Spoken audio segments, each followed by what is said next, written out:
자, 이제 두 번째 말씀을 우리가 나누는 시간입니다.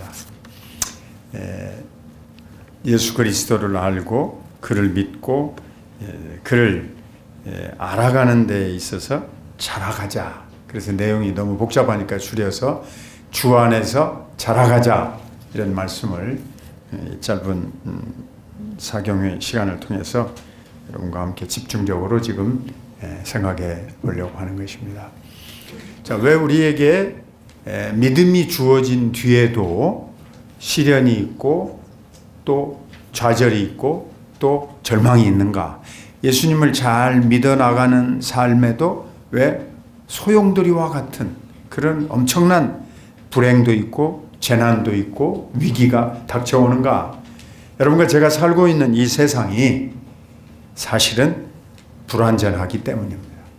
우리가 살고 있는 이 땅, 대한민국 혹은 어느 곳에 갈지라도 이 지상 위에 있는, 땅 위에 있는 어떤 곳이라 할지라도 다 같은 현상인데 하나님으로부터 엉겅퀴와 가시라는 재앙을 받은 곳에 우리가 그런 조건 하에서 살고 있는 거예요. 온 인류는 처음에 하나님이 지은 에덴 동산에서 살도록 설계되어져 있었어요. 그런데 아담과 이브가 하나님 앞에 불순종의 죄악을 범함으로 말미암아 하나님의 나라에서 추방을 당했어요. 하나님이 임재하는 그곳에 살았던 아담과 이브는 죄도 없고 고생도 없고 죽음도 없고 환난도 없었습니다. 딱 한 가지만 조심했으면 되는데 그건 하나님의 말씀을 의심하게 만드는 사단의 유혹이었습니다. 그 유혹을 이기지 못하고 그만 하나님 앞에 불순종의 범죄를 저지르고 말았어요. 하나님은 처음에 명령하실 때 약속하신 대로 이것을 네가 지키지 않으면 정녕 죽으리라. 그래서 하나님이 이 땅으로 쫓아 보내신 겁니다.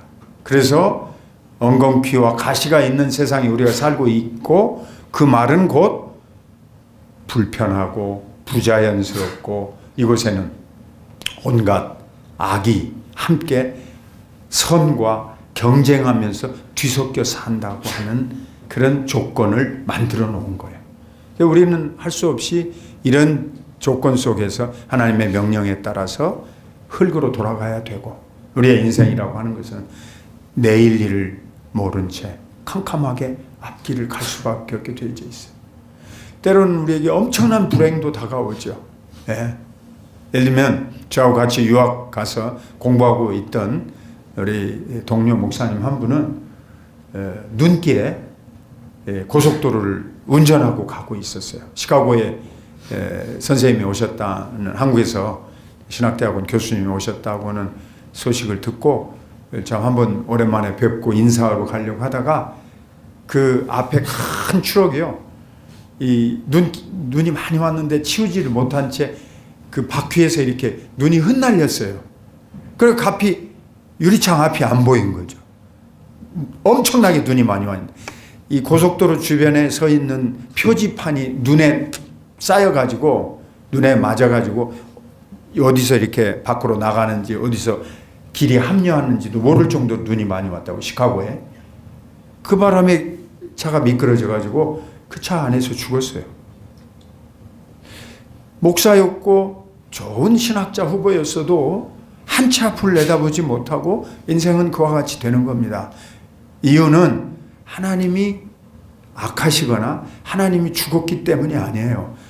인간이 하나님께 범죄했기 때문에 하나님은 그대로 처음 명령하신 대로 우리들을 엉겅퀴와 가시가 있는 이 땅에 살게 하셨기 때문입니다. 그러나 이 땅에 살고 있는 여러분과 저에게 소망이 없는 것은 아닙니다. 왜냐하면 우리는 장차 예수님이 다시 오시면 그 에덴 동산으로 회복되어서 우리는 영원한 세계에 살게 될 것이기 때문입니다. 아멘. 그 과정에는 아직도 이런 시련이 있어요. 자, 제가 분명히 말씀드렸어요. 예수님 믿지만 환난이 있고 미혹이 있고 때로는 불행한 일도 우리 앞에 닥칠 수 있어요. 때로는 엄청나게 우리가 좌절합니다. 예수님 믿지만 왜요? 이 땅이 그런 조건 속에서 하나님으로부터 엉겅퀴와 가시가 있다 하는 곳에 우리가 살 수밖에 없게 되어져 있기 때문입니다. 그러면 자, 한번 제가 예를 들어볼게요. 예수님이 이제 십자가에 돌아가셨다. 아니 우리가 그렇게 믿고 따르는 이 새로운 이스라엘의 왕, 그 왕 되신 예수님이 죽었단 말이야. 그래서 두 제자, 한 명은 이름이 나와 있죠. 누가복음 24장에 보면 글로바라, 12제자는 아니었던 것 같은데 어쨌든 글로바라고 하는 제자와 또 다른 제자가 예루살렘에서 이제 다 포기하자. 그리고 엠마오라고 하는 곳으로 가고 있었습니다. 약 한 12마일 정도 되니까 한 17, 8km 이렇게 되는 곳이죠. 예루살렘에서 서북쪽으로 들판길을 거쳐서 가면 있는 조그마한 마을입니다. 아마 거기가 자기들이 원래 살았던 고향 동네였을지도 모르겠죠. 자, 그들은 정말로 마음에 상심이 컸습니다. 예수님 믿고 정말 로마로부터 독립되는 자유의 국가, 자랑스러운 이스라엘이 회복되기를 기대했는데 그들의 예상과는 180도 달랐단 말이에요. 우리가 믿었던 예수님은 죽어버렸고 그 다음에 우리는 뭘 믿고 따라왔느냐, 너무너무 기대치는 실망으로 바뀌었어요. 그래서 길을 가고 있는데 그 길에 예수님이 나타난 거죠. 그러니까 그 당시에 뭐 수십 명, 수백 명의 제자들이 있었을 텐데 왜 하필이면 예수님이 그 둘에게 나타나겠어요? 자, 좌절하고 예수님 믿다가 실망하고 예수님 믿다가 시험에 빠지는 사람들의 대표로서 지금 우리에게 들려주게 하시려고 그 두 사람에게 나타난 거죠. 그런데 그들이 예수님과 대화를 나눌 때 누가복음에 자세히 보면 자, 당신들 어디로 가느냐고 물어보니까 슬픈 빛을 하고 멈춰섰다 그랬죠. 여러분 얼굴이 슬픈 빛, 제가 오늘 여기 보니까 그런 분은 한 분도 안 계신 것 같아요. 다 밝은 빛, 기쁜 빛, 그런 마음이신 것 같은데 그 두 제자는 너무너무 상심이 컸기 때문에 낙심이 됐어요. 즐거운 일이 없으니까 얼굴에 슬픈 빛이 나타날 수밖에. 그래 예수님이 가면서 그들에게 대화를 나눠줬는데 제가 거기를 직접 가봤습니다. 그 길을, 그 두 제자를 생각하면서. 근데 엠마오를 제가 가보니까 우리나라 전체 지도에서 춘천 찾는 것하고 똑같아요. 여기도 춘천이죠? 저 시청이 있고 도청이 있는데도 춘천이죠. 그럼 어디가 진짜 춘천이에요?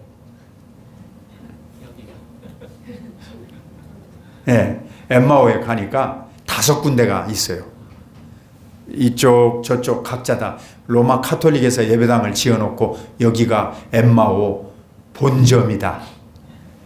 저쪽 편에 가니까 또 동방 정교회에서 예배당을 지어놓고 여기가 엠마오 원조다. 또 이쪽으로 오니까 영국 앵글리칸 처치에서 예배당을 지어놓고 무슨 소리냐? 예수님 때 진짜 엠마오는 여기야 여기. 그러니까 5군데가 있어요. 어디가 진짜일까요? 거기서 제가 조금 돌아다녀 보니까 동쪽 편에 옛날 십자군 시대 때 예배당을 지어놨는데 그게 다 이제 모슬렘이 침략해갖고 무너져서 이렇게 조금 흔적만 남은 데가 있더라고요. 지금은 사람도 살지 않는데 이렇게 너무 2000년의 세월이 지났기 때문에 예수님이 그 두 제자하고 길을 가셔가지고 어느 집에 들어가셔서 밤이 어두워져서 배도 고프고 저녁에 빛을 탁 보여주시면서 예수님이 나타났죠. 두 제자가 혼비백산했잖아요. 하루 종일 같이 걸어올 때 그들은 예수님과 같이 있다고 하는 생각을 상상도 못했어요. 그런데 단 한 가지 그들에게 체험이 있었습니다. 우리가 길을 걸어오면서 예수님이 모세의 글과 시편과 선지자의 말씀을 풀어줄 때 우리 마음에서 뜨겁지 아니하였더냐. 아멘.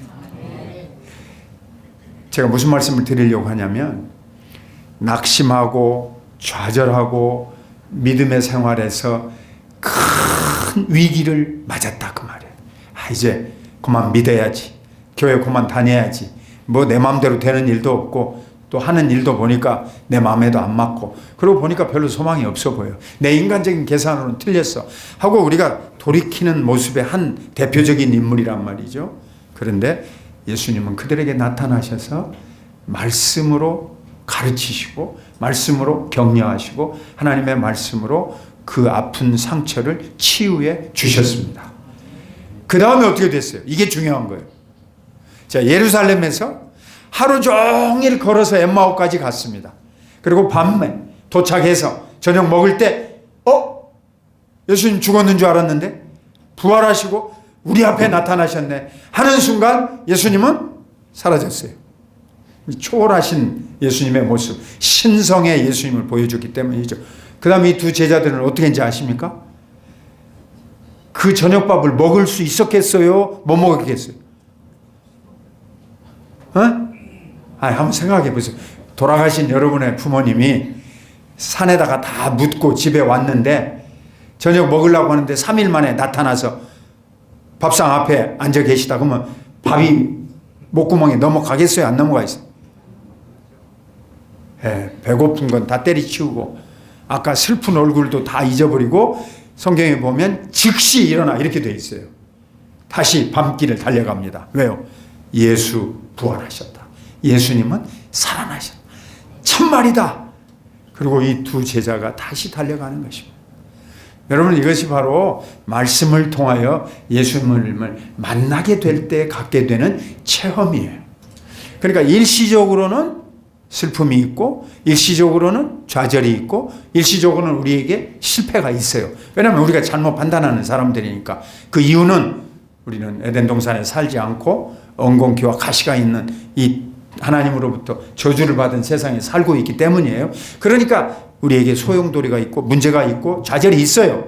일시적으로는. 때로는 내 잘못도 있어요. 내가 판단을 잘못하니까 내가 속을 수도 있어요. 내가 사탄의 꾀임에 넘어갈 수도 있어요. 하지만 그것은 오래가지 않습니다. 누구에게? 믿음이 있는 사람에게는 반드시 예수님이 해답을 주시고 그 마음속을 바꿔놓으시기 때문에 어두움과 절망은 변하여 소망과 부활로 하나님께서 능력을 행하시기 때문입니다. 이렇기 때문에 여러분과 제가 예수님을 믿으며 지금까지 신앙생활을 해왔어요. 어떤 때는 앞길이 캄캄해요. 믿는다고 하지만 정말 해답이 없어요. 내 개인적인 생각으로는 돌파구가 안 보여요. 절망해. 이건 앞뒤가 꽉 막혔다. 그런데 하나님은 여러분과 저에게 어떻게 역사하시느냐. 때로는 우리가 완전히 우겨싸움을 당하여도 완전히 포로가 되어서 내 인간적인 생각으로는 해답이 없어. 이거는 내가 끝이다. 이런 완전한 실망과 낙심에 있을 때에도 하나님께서는 여러분과 저에게 피할 길을 내시는 분이십니다. 문을 열어놓으셔요. 우리가 가야 할 돌파구를 반드시 만들어 놓으셔요. 그리고 힘을 주시고 위로하시고 아까와 같이 두 제자와 같이 부활신앙 그렇지 예수님은 살아나셨다고 달려가는 그런 용기와 은혜를 베풀어 주십니다. 이것이 여러분과 제가 예수님을 믿는 일이고 이것이 예수님을 아는 데 있어서 자라가는 거예요. 이 성경에서 예수님을 안다고 하는 것은 지식적으로 답을 적는다는 뜻이 절대 아닙니다. 예수님을 안다 그 말은 나와 예수님과의 관계를 내가 깊이 체험한다 그런 뜻이에요. 자, 제가 이제 엄목사님을 안다. 여러분이 엄목사님을 통하여서 이제 여러분이 신앙생활을 인도받으면서 목사님이 여러분을 안다. 그는 뭐 집이 어디이고 가족이 몇 명이고 뭐 무슨 일을 하시고 어떤 일로 생계를 유지하시고 이런 겉모습을 말하는 게 아니지. 우리가 안다 그 말은 인격적인 관계를 깊이 가졌다 그 말이에요. 그러니까 예수님을 안다 그 말은 그냥 예수님에 대해서 정보를 가진다 그 말이 아니고 내가 예수님과 관계를 맺는다 그런 뜻이에요. 어떤 관계가 예수님을 안다는 거예요? 아까 내가 처음에 설명을 드린 것처럼 아담과 이브가 하나님과 함께 에덴 동산에 있을 때 교제를 나누었고 인격적인 관계를 가지고 있었어요. 창조주와 피조물 사이에 누릴 수 없는 축복을 누렸어요. 그때 아담과 이브가 하나님을 알고 하나님을 믿고 하나님의 말씀을 그들이 정확히 안다. 그것은 딱 하나님이 요구하시는 대로 순종한다는 뜻입니다. 내가 예수님을 안다 그 말은 예수님의 말씀대로 내가 따라간다. 예수님과 나에게 인격적인 관계가 있어서 나의 구세주로 내가 의지하고 그대로 내가 신뢰해서 행동에 옮긴다는 뜻이에요. 그게 안다는 뜻이에요. 헬라어로 이 원문 속에. 내가 예수님을 믿는다 말은 신뢰한다는 말이죠. 그 예수님을 믿는다는 말 속에는 반드시 인격적인 관계를 맺어서 내가 그분 말씀 그대로를 실천하고 순종한다. 그게 아는 거예요. 그렇지 않고서는 안다고 말할 수가 없어요. 자, 예수님을 알고 그 예수님 말씀대로 신뢰하고 실천하는 단계에 있어서 여러분과 저에게 요구하시는 분량이 이만큼이 아니라 장성한 사람이 되도록 자라가라. 이렇게 요구하시는 거예요. 예수님을 안다. 예수님을 믿는다. 깊은 인격적 관계를 맺어서 그가 내게 요구하시는 모든 것을 내가 신뢰하고 그 다음에 어떻게 한다고요? 순종한다. 우리가 잘 아시죠? 하나님 앞에 다윗이 엄청난 범죄를 저질렀을 때 하나님 뭐라고 그러셨어요? 하나님은 제사를 기뻐하지 않고 뭘 기뻐하신다고? 순종 기뻐하신다. 순종이 제사보다 낫다. 응? 제사도 쉽게 드리는 게 아니었어요. 큰 굽이 있는 황소, 그걸 하나님께 드리는 게 제사였어요. 그 황소 한 마리 요새 얼마인지 아십니까? 제가 설교하려고 알아봤어요. 우리나라에 여기 옆에 가면 황소 제일 토종 순종 파는 동네 여기 옆에 있잖아요. 그렇죠? 예? 횡성 그거 한우 잡숴 보셨어요? 비싸요. 예. 내가 한번 대접받았는데 아유 미안해서 다시는 대접 못 받겠더라고요. 횡성 아유 너무 비싸요. 1인분에 10만 원. 밥 한 끼에. 근데 황소 값은 얼마인지 아세요? 그거 받을만 하겠더라고요. 300만 원. 300만 원. 한 마리에.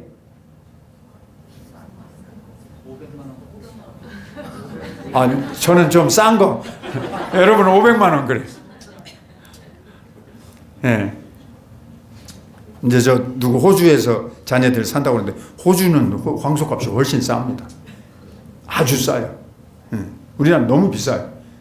어쨌든 그런 큰 굽이 있고 비싼 황소를 하나님 앞에 수십 마리 수백 마리 바치는 것보다 하나님은 순종을 더 기뻐하신다. 굉장히 기본적인 관계를 말씀하는 건데 쉽지 않아요. 자, 그 순종을 여러분이 어떻게 하셔야 되냐면 교회 생활에서는 자, 우리가 이 교회 안에서 지금 살면서 이 말씀이 우리에게 실현이 되고 적용이 돼야 돼요. 하나님께 영광을 돌려드리고 예수님을 내가 의지하고 성령님의 도우심으로 살아가는 삶 속에서 우리 안에 순종의 삶이 이루어져야 돼요. 교회 안에서. 근데 교회는 이제 에베소서 4장이 이제 사실은 제가 대학원 학생들에게 교회론을 가르칠 때 이 본문을 말씀으로 가르치는 거예요. 이 교회는 그냥 세운 기관이 아니라 예수님이 피로 값주고 사셔서 믿는 자들을 불러내셨어요. 그 사람들 그냥 중구난방으로 군중으로 예수님을 따르게 하지 않으셨어요.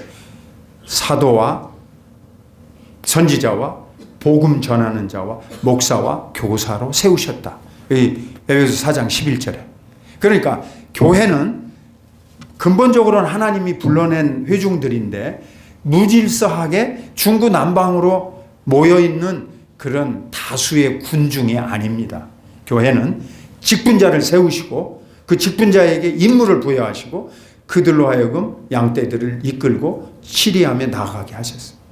그 다음에 이제 디모데 사도행전 20장, 디모데전서 3장, 디도서 3장에 장로와 집사를 이러이러한 분으로 뽑으라고 거기에 여러 자격 조항에 대해서 설명해 놓으셨어요.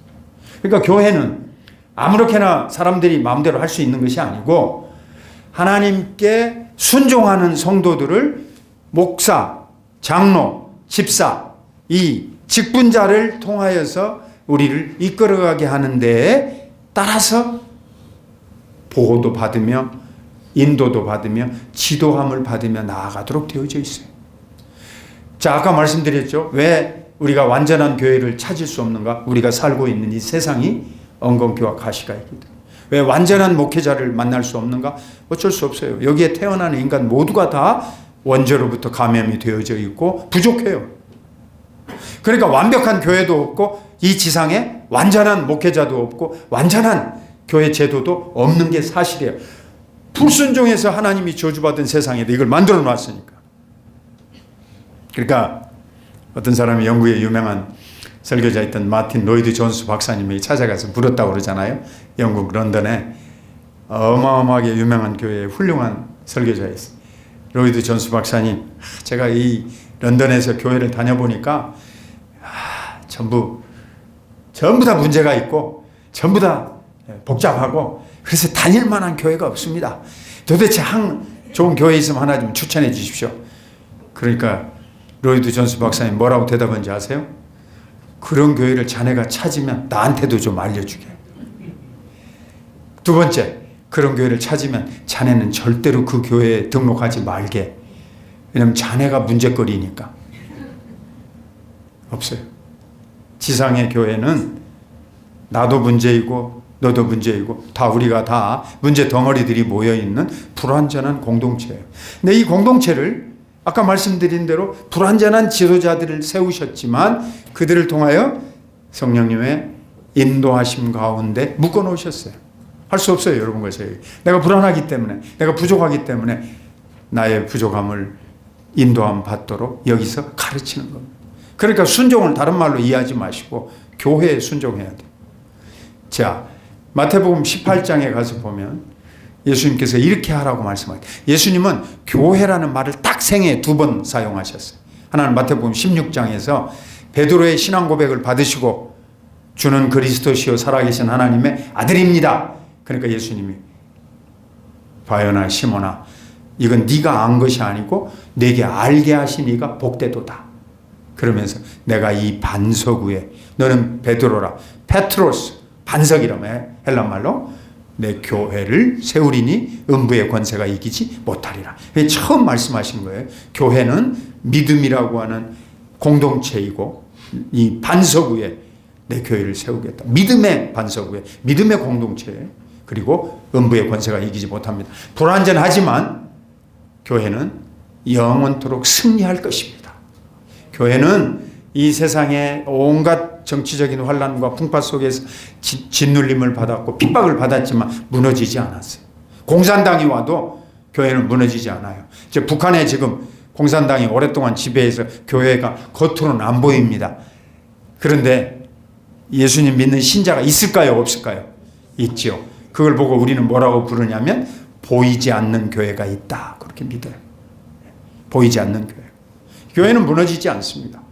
그래서 북한에 있는 김일성 휘하, 김정일, 김정은이가 예수 믿는 사람들 지독하다. 기독교가 없어져야 도대체 된다. 이렇게 지금 교회에 대해서 탄압하고 핍박하는 거예요. 안 보여도 이 신앙은 살아서 후손으로 넘어가고 있다고 말이에요. 네. 자, 이런 지상에 살고 있는 우리들이 교회에 와서 이제 섬긴다 그 말이죠. 이때 아까 말씀드린 대로 목사님과 장로님으로 이루어진 당회가 우리를 신앙적으로 건덕으로 인도하고 치리하는 조직을 만들었어요. 그리고 교회 살림은 집사님들을 세워서 봉사의 일을 하게 하고 서로 돌아보아서 이 자녀들 교육과 또 이웃에 대한 구제와 또 다른 사람을 향한 사회적인 임무를 감당하도록 만들었어요. 그러니까 내 마음에 안 든다고 걷어치우는 것은 예수 그리스도의 권위를 내가 부정하는 것이고 주께서 세우신 주의 종을 내가 거역하는 행동에 해당하는 거예요. 왜냐하면 요한계시록의 1장에 보면 초대 7교회를 향하여 이 사도 요한이 편지를 썼어요. 반모섬이라는 곳에서. 제가 거기도 다 찾아갔습니다. 정말. 예. 그 반모섬에서 바로 이 에게 바다 건너에 있는 초대 7교회를 말씀하면서 7교회는 7사자가 7촛대를 지키고 있다.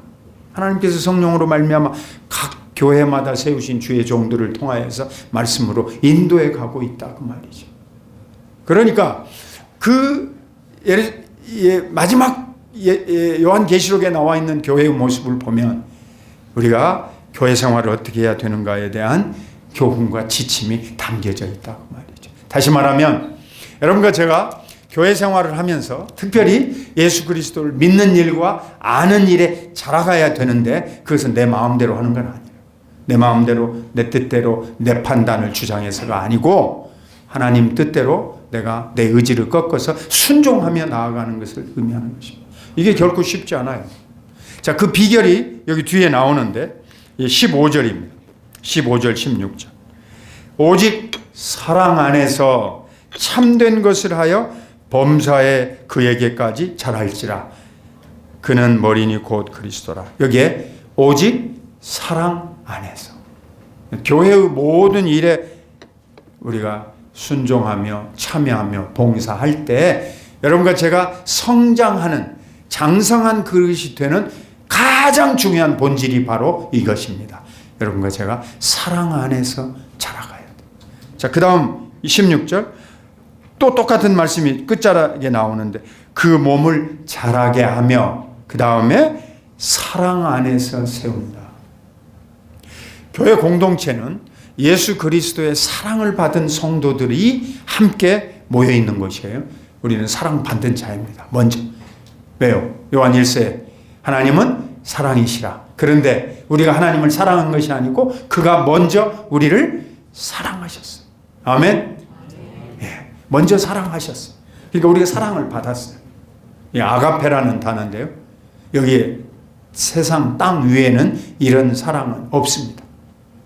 아가페라는 사랑은 없어요. 자, 제가 비교를 해서 설명할게요. 오늘 오후에 드리는 말씀의 핵심은 바로 사랑 안에서 순종하자. 사랑 안에서 자라가자. 이것인데 제가 그 사랑을 설명하기 위해서 한번 이렇게 예수님과 베드로의 대화를 소개해 볼게요. 자, 베드로가 예수님 따라다닌 으뜸 수제자였다고 알려져 있죠. 그런데 예수님 십자가에서 죽고 무덤에 장사 지내자 돌아갔죠. 그 직전에 예수님 십자가에 달리시기 직전에 베드로가 예수님을 부인했죠. 몇 번 부인했어요. 나는 알지도 못합니다. 나는 그 자와 상관이 없습니다. 마지막에는 저주하면서 그런 죽일 놈한테 내가 무슨 관계가 있겠습니까? 난 아닙니다. 이렇게 했죠. 자, 그렇게 하고 이제 도망갔어요. 어디로 갔어요?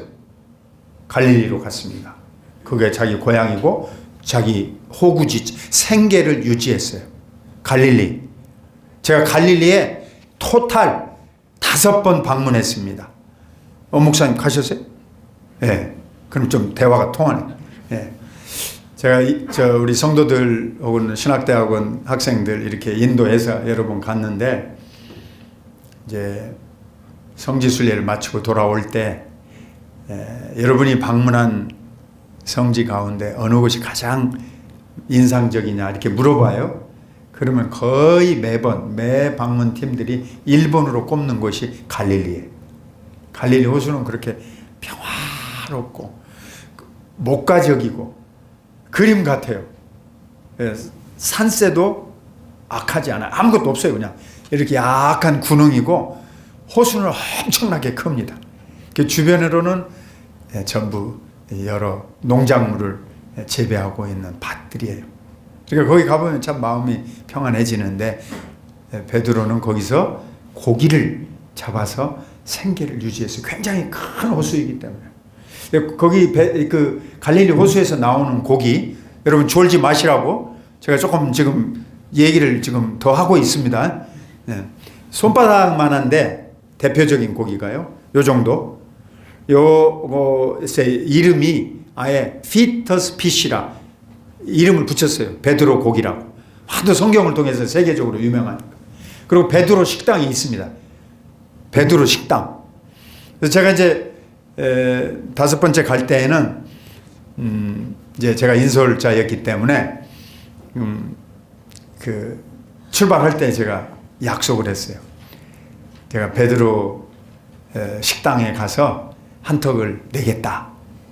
내가 사줄 테니까 기대하고 가시라. 근데 제가 이번에 아주 계산을 잘못하고 갔어요. 제가 아주 망쳤어요. 처음에 갈 때는 요만한 베드로 고기하고, 이름이 베드로라 이 말이에요. 이만한 거. 우리 한 큰 가잼이나 넙치 정도 되는 거예요. 이걸 한 마리 튀겨주고, 감자 큰 거 쪄서 주고, 튀김 몇 개 주고, 이렇게 세트로 해서 처음 제가 갔을 때 $10 받았어요. 10,000원. 그것도 비쌌죠. 몇 번쯤 가니까 $20 받아요. 관광객은 많이 오고 이제 물가도 올라가고 하니까. 그래서 저는 $20 그래 뭐 한 30명 갔으니까 내가 한번 내겠다 그러고 갔는데, 저희가 시간이 너무 없어가지고 그 베드로 식당 가서 앉아서 뭐 이렇게 고기 먹고 이럴 시간이 없었어요. 빨리빨리 이제 다음도 봐야 되니까. 그래서 박스에 포장해갖고 차에다 실어주라 그랬는데, 2013년에 간 게 1월 15일 날 마지막인데 $40, 40,000원. 여러분, 고기값이 너무 올랐어요. 베드로가 계속 거기서 고기를 잡고 있었으면 수지 맞는 겁니다. 예수님이 깊은 곳에 그물을 던지라고 해가지고 수백 마리 건져냈잖아요. 200마리, 예를 들면 하여튼 대충 쳐서 200마리, 한 마리에 40,000원이면 얼마 버는 거예요? 하루에 800만 원 버는 거예요. 자, 베드로가 다시 고기 잡으러 갔죠?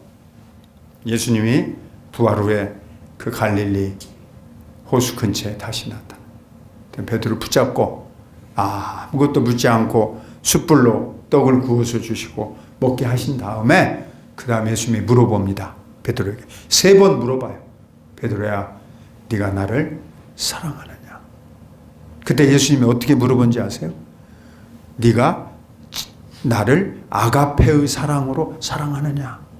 베드로의 대답이 나는 주여 그러하여다. 내가 주를 사랑하는 줄을 주께서 아시나이다 할 때 그 사랑이라는 단어가 어떤 단어냐면 필레오예요. 필레오. 친구의 사랑으로 내가 사랑합니다. 친구 간의 사랑. 어떤 사랑입니까? 내게 이득이 있으면 친구 되는 거고, 내게 자꾸 손해나면, 여러분 돈 많은 사람에게는 친구가 많아요. 왜요? 그 사람이 자꾸 밥도 사주고 커피도 사주고 선물도 사주고 어디 놀러 갈 때 한 떡씩 잘 내고 그러면 있어요 없어요? 그런 사람 주변에는 친구 많죠? 예? 참 제 말을 못 알아들으시네. 베드로의 마음속에 나의 예수님에 대한 사랑을 물어보신다면 나는 이기적인 친구 간의 사랑으로밖에 사랑 못했습니다.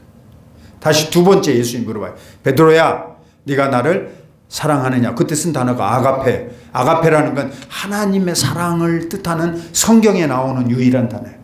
이것은 아낌없이 주는 사랑, 거저주는 사랑, 받을 자격이 없는 자에게도 은혜로 주시는 사랑. 이게 아가페입니다. 여러분과 저에게 이 사랑이 온 줄로 믿습니다. 친구 간의 사랑은 내게 이익이 있을 때만 작동하는 거예요. 내게 손해나면 그 누구도 그 친구 간의 우정 마음속에 유지하지 않습니다. 맨날 나에게 손해가 나는데 내가 뭐하러 그 친구하고 같이 친구 되어서 같이 밥도 먹고 시간도 보내고 뭐 여행도 가고 뭐 물건도 나눠주고 내가 뭐 때문에 그러겠어요? 내가 손해날 짓을 누가 하겠어요? 그러니까 내가 예수님 따라다녔는데 나는 내 이해관계 때문에 내가 덕을 좀 보려고 예수님 따라다녔습니다. 그 사랑밖에 내게 없습니다. 3번째 예수님이 물어봅니다. 베드로야, 그래 네가 친구 간의 사랑으로라도 나를 사랑하느냐? 3번째는 예수님이 단어를 바꿨어요. 필레오라는 단어를 쓰죠. 네가 나를 친구의 사랑으로 사랑하느냐. 베드로는 한결같이 주여 그러하여다. 저는 이기적이고 제중심적이고 나 위주로 사랑한 것입니다. 그걸 주께서 아십니다. 부모의 사랑도 있어요. 사랑이란 단어가 부모가 자식에게 두는 사랑. 왜 성경에 다른 단어로 쓰여졌어요? 자, 예수님이 기도를 설명하면서 이렇게 말씀하셨어요. 너희가 악할지라도 자식의 생선을 달라고 하면 뱀을 줄 자가 있겠느냐. 너희가 자식을 그렇게 사랑한다. 맞죠? 예? 아까 여기 특송하신 집사님 그 두 딸들 예쁘게 키웠는데, 예? 아까 내가 들어오는 거 보고 참 어떻게 똑같은 사람도 다 있다. 예. 근데 그렇게 예쁜 따님을 키웠어요. 걔들한테 부모로서 아낌없는 사랑을 줬을 거예요. 저도 그런 아낌없는 사랑을 받았어요. 저희 어머님은요, 이제 하늘나라 가셨지만 전 세계에서 설교를 제일 잘하고 가장 실력 있는 목사, 그러면 누구를 꼽겠어요? 춘천에 있는 엄 목사님을 꼽겠어요? 우리 집에 있는 큰아들 김 목사를 꼽겠어요? 우리 어머니 눈에는, 에? 내 아들이니까 우리 김 목사가 최고예요. 그래서 제가 주일날 설교하고 내려오면 우리 어머님은 항상 저한테 그렇게 말했어요. 전무후무한 지구상에 그 어떤 목사도 할 수 없는 위대한 설교의 말씀을 오늘 들어서 감사합니다, 목사님. 우리 어머니가 저한테 그렇게 해요. 왜요? 내 아들이니까. 하나님은 사실은 그런 말씀으로 아브라함에게 약속했어요. 네가 어디를 가든지 내가 너와 함께하고 너를 복주는 자에게 내가 복을 주고 너희를 저주하는 자에게 저주하리라. 너의 후손이 영원토록 내가 같이 있을 것이라. 간단히 말하면 하나님도 아브라함에게 그렇게 말하고 택한 백성으로 뽑았어요. 우리말로 쉽게 하면 아브라함아, 나는 언제든지 네 편이야. 네가 내 편이라 그게 아니고 하나님이 사랑으로 설명할 때 언제든지 나는 네 편이야. 엄 목사님 걱정하지 마세요. 엄 목사님 어머님한테 가면 이 세상에서 최고의 목사님이에요. 엄 목사님이. 네? 자, 우리는 부모로서 그런 사랑을 합니다. 대단히 불공평한 사랑이죠. 그 사랑에, 부모의 사랑에는 항상 문제가 많아요. 왜냐하면 자식 사랑이 지나치기 때문에. 맞죠? 예. 우리 한국 사람들은 또 아들만 사랑합니다. 예, 권사님들 맞죠? 예, 우리 어머니도 그랬어요. 우리 딸들도 있는데 언제든지 우리 손자가 1등이고 손녀들은 2등, 3등이. 예. 이게 늘 사랑이 공평하지가 않아요. 부모가 자식을 사랑하는 건 맞습니다. 사랑인데 그 사랑은 공정한 사랑이 아니에요. 내 자식만 1등이라고 생각하는 거니까. 그러니까 성경에 그런 말이 나오는 거죠. 그 사랑은 일면의 본능적인 사랑이고 그거는 부인할 수 없는 친족 간의 사랑인 것은 맞아요. 하지만 그 사랑은 정의로운 사랑이라고 말할 수는 없어요. 잘못하면 자식도 꾸짖을 줄 알고 자식이 모자라고 부족한 것을 야단도 칠 줄 알아야지. 언제나 오냐 하고 그 뜻만 받아주는 게 다 사랑은 아니라고. 친구 간의 사랑도 때로는 거짓이고 부모의 사랑도 때로는 거짓이고. 또 어떤 사랑이 있는지 아세요? 불쌍한 사람에 대해서 동정심을 느끼는 사랑. 이것도 헬라어 단어로 따로 다른 사랑으로 표시되어 있습니다. 예루살렘에서 여리고까지 가는 길에 어떤 사람이 강도 만났죠. 레위인도 지나가고 또 다 지나가고 그 다음에 사마리아 사람, 유대인들이 밥도 같이 안 먹고 사람으로 취급도 하는 그 사마리아 사람이 자기 말에다 안장에다가 이 사람을 태워서 여관에까지 가져가서 치료해 준 거, 그걸 보고 우리는 불쌍한 이웃에 대한 동정심, 사랑의 한 종류예요. 근데 그것은 어떤 때에는 베풀고 어떤 때에는 우리가 안 베풀어요. 그러니까 그 사랑도 영원하고 순수하지 못해요.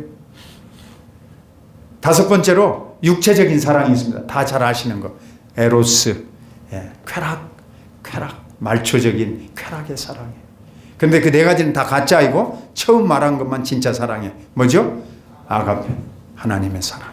이 단어가 아가페. 여러분과 제가 예수 그리스도를 믿는 일, 예수 그리스도를 아는 일. 아는 것은 내가 순종한다는 말씀이에요. 그러면 아는 거예요.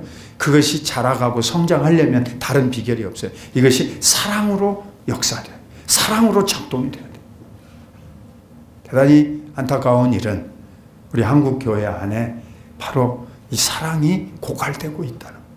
왜냐하면 교회끼리 경쟁하고 교회 안에서 또 다툼이 일어난다. 이건 뭐 처음부터 내가 말씀드리는 것처럼 불완전하고 저주받은 세상에 있기 때문에 어쩔 수 없어요. 그런데 교회 이름이 사랑자가 들어가면 사랑이 더 없어요. 문제가 그거예요. 사랑자는 들어갔는데 그 교회는 사랑이 없어 지금 싸우고 있어요. 법정에 가고 재판을 붙고. 어떻게 하면 좋겠습니까? 이게 성장하지 못하고 발전하지 못한 모습이 드러나고 있는 거예요. 자, 우리 그 말씀은 양문교회 안에서 지금 앞으로 이제 새해를 맞으면 또 이제 한 해가 달라지면서 여러분들에게 이제 미래가 펼쳐져 있어요. 제가 오전에도 말씀드린 것처럼 우리 이제 더 이상 뒤를 돌아보면 안 돼. 이제 옛날 얘기를 하면 안 되고 옛날의 상황과 자꾸 비교하는 말을 하면 안 되고 우리는 이제 꿈을 꿔야 되고 희망을 바라봐야 되고 비전을 향해서 주의 일을 감당하는 교회로 전진해 나가야 될 줄로 믿습니다. 그 전진을 향해서 갈 때 우리에게 가장 중요한 것 중에 하나가 사랑 안에서 성장해요. 사랑은 지금 말씀한 것처럼 아가페입니다. 아가페. 그러니까 내가 하나님으로부터 사랑을 받았는데 그것을 내가 나눠주는 걸 바로 사랑 안에서 내가 성장한다 이렇게 말하는 거예요. 제가 이제 이 성경의 나쁜 예를 찾아볼 수 있는데요. 이제 고린도 교회가 이제 그런 모습이었어요. 작은 이슈가 나오면 서로 의견이 갈라져. 바울파, 베드로파, 혹은 아볼로파, 혹은 나는 셋 다 주의 종들로서 조금 2급 아니냐. 나는 1급, 나는 예수님파, 나는 원조파. 이게 지상교회의 약점입니다. 언제든지 분쟁이 있고 다툼이 있고 의견이 달라져요. 자, 이게 심해지면 어떻게 되죠? 교회가 결국 큰 소용돌이에요. 여러분, 바울과 바나바, 사도행전에 나오는 가장 위대한 주의 종이에요. 이 바나바가 바울을 인도해서 하나님의 종으로서 사역을 하게 한 굉장히 넉넉한 사람이에요. 그런데 마가라는 요한을 데리고 갈 거냐 말 거냐를 놓고 둘이 갈라졌어요. 주의 종들이. 먼 훗날 후회합니다. 누가? 사도 바울이 후회. 먼 훗날. 그래서 그를 내게로 데리고 오라. 내게 유익한 자가 다 떠났는데 그만 내게 남아있다. 그러니까 이 신약 성경 속에 나오는 교회들도 불완전해서 지도자들도 약점이 있고 문제점이 있어서 언제나 의견이 하나가 되지 못하고 하나는 좌로 하나는 우로 하나는 동으로 하나는 북으로 그런 모습들이 그대로 감추지 않고 여기 나와 있어요. 그런데 여러분과 저는 어떻게 하겠습니까? 우리는 그마마저도 신앙과 믿음이 없어서 우리 눈에는 너무너무 남에 대해서 이해하지 못하는 그런 매우 좁은 아주 작은 프리즘이 딱 끼어져 있어요. 선입견. 제가 이렇게 학생들 가르쳐 보면 정말 여러 사람들을 만나는 중에 구구각색. 항상 지각하고 항상 핑계거리 많고 항상 과제도 늦게 내고 시험 볼 때도 또 뭔가 말이 많고. 자, 어떻게 해야 되겠습니까? 정말 인간적인 감정으로 하면 저도 욕이 여기까지 나오죠. 그래도 어떻게 해야 돼요? 사랑해야지, 사랑. 그래서 제가 은혜 점수를 줍니다. 도저히 안 되겠다 싶으면 이거는 나는 낙제시키고 싶은데 제가 점수를 안 주면 1년을 낙제해야 돼요. 제 일생에 지금 한 5명 정도 낙제시켜 봤는데 1년 다시 해야 돼요. 제 과목을 패스하지 못하면 이건 필수 전공 과목에서 졸업이 못 되고 목사 1년 늦게 되는 거예요. 그러니까 내가 낙제 점수를 줄 때는 정말 고심고심하고 나도 힘이 듭니다. 어떤 학생이 제가 낙제 점수를 줬는데 그 아버지로부터 전화가 왔어요. 제 아들이 그렇게 못했단 말입니까? 그래서 아버지, 제 말 좀 들어보시오. 맨날 지각하고 공부하러 앉아서는 졸고 앉아있고 숙제는 제일로 성의 없이 내고 그리고 시험 채점해 보니까 절반이 틀렸습니다. 나보고 어떡하란 말입니까? 그래도 좀 봐주셔야죠. 자, 부모의 사랑으로는 봐주십시오. 그러나 교수의 평가로는 그렇게 하면 안 되지 않습니다. 여러분, 우리의 마음속에 말이죠. 나는 사랑을 받아야 된다고만 생각한다고. 어떤 핑계를 대서라도. 다른 사람은 나처럼 사랑을 안 받아도 된다고 착각하는. 우리가 교회 안에서 한 성도로 지내가게 될 때 똑같은 현상이 발생해요. 어떤 사람은 내 마음에 잘 용납이 되고 내가 좋게 생각되는 사람이 있어요.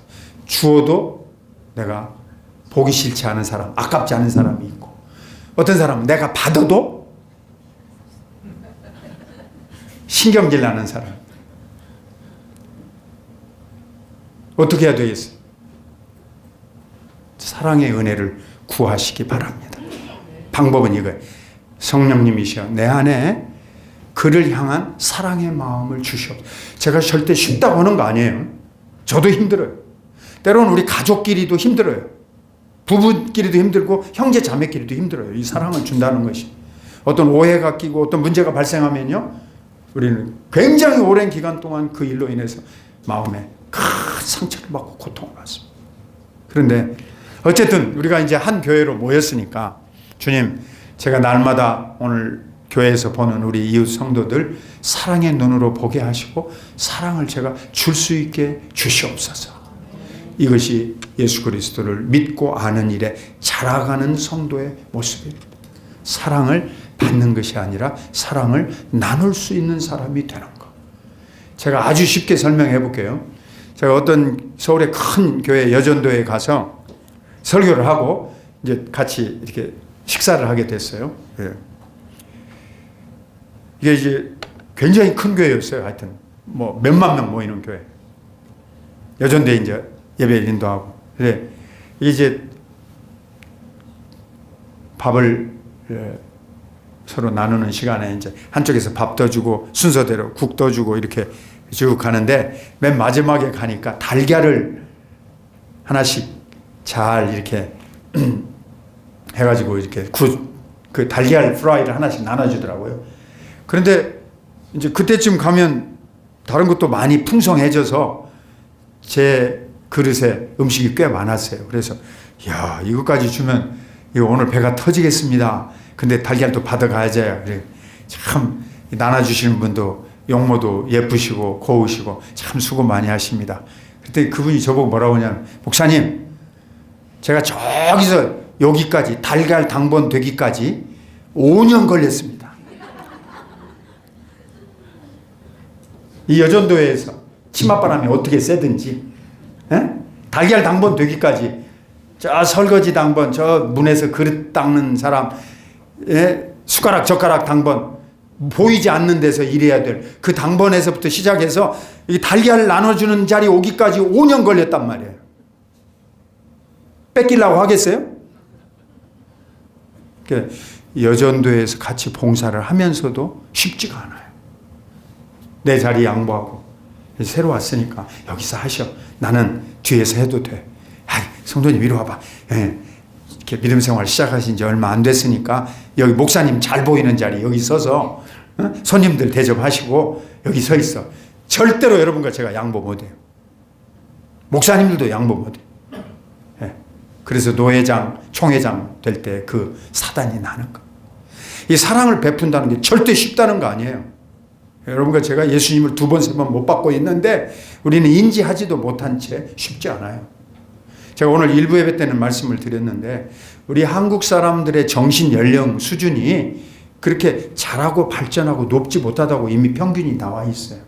우리 모두 다 자기중심이고 이 지구가 자기중심으로 돌아가야 행복한 사람이에요. 그래서 그 말씀 양문교회도 나 중심으로 모든 일이 진행이 돼야 내가 먼저 알아야 되고 내가 생각한 대로 돼야 되고 내가 바라는 대로 모든 게 놓여져 있고 정리돼야 돼. 내 마음에 안 드는 일로 돼 있으면 나는 짜증나고 신경질 나고. 그러니 무슨 사랑이 우리에게서 나옵니까? 그래서 작은 공동체일수록 어려운 거예요. 힘든 겁니다. 내가 그리스도를 아는 인격에서 자라가는 게 아니고 반대로 나중심적으로 내가 개인적이고 이기적인 욕심을 부리고 있으니까 같이 공동체 생활에 있어서 내가 다른 사람에게 얼마나 불편을 끼치는지 나는 모르는 거예요. 왜요? 여러분과 저는 내 뒷모습을 볼 수가 없어요. 이 백사이드, 다크사이드, 영어로 그렇게 말하는 내 뒤쪽, 내 어두운 면 내가 볼 수 있어요? 없어요? 못 봅니다. 내가 어떤 행동으로 남에게 어떤 평가를 받고 있는지 절대로 나는 몰라요. 내 뒷모습을 내가 못 보는 거예요. 근데 누가 나한테 대해서 뒤에서 욕한다, 백파이어 한다 이렇게 말하는, 그건 금방 퍼지는 거예요. 남에 대한 부정적인 이야기 한번 퍼지기 시작하면 금방 퍼져. 특별히 주의 종들에 대한 이야기, 장점보다는 부정적인 이야기. 이건 뭐 불을 보듯이 뻔해요. 그냥 확 그 교회에 불을 지르는 거예요. 그러니까 허물도 실수도 다 용납하신 예수님의 사랑은 온데간데 없고 오직 인간적인 평가만 사람들 사이에 서로 상대를 향해서 화살을 쏘아대듯이 왔다 갔다 하니까. 미국의 어떤 교회가 이렇게 결정을 했어요. 오늘부터 성도들 사이에 전화를 금지한다. 왜? 집 돌아가시면 제 얘기할 거 아니에요, 여러분들. 오늘 하루 부흥사경에 오신 목사님이 어떻더라 말할 거 아니에요? 이제 둘만 말하는 게 아니고 이제 그 다음에 전화기를 든다고요. 근데 좋은 얘기 할 때는 물론 해야죠. 그렇게 하실 줄로 여러분 믿습니다만은 옛날에는 이게 전화기가 이렇게 줄로 돼 있었잖아요. 유선 전화기. 이제 그 시절의 이야기예요. 이 유선을 타고 죄가 전달된다고 그 교회 목사님이 못하게 했어요. 랑카스터에 있는 교회에서 서로 전화하지 말아라. 성도들 사이에 나쁜 얘기만 하니까. 오죽했으면 그런 이야기가 나오거든요. 제가 다녀본 교회 중에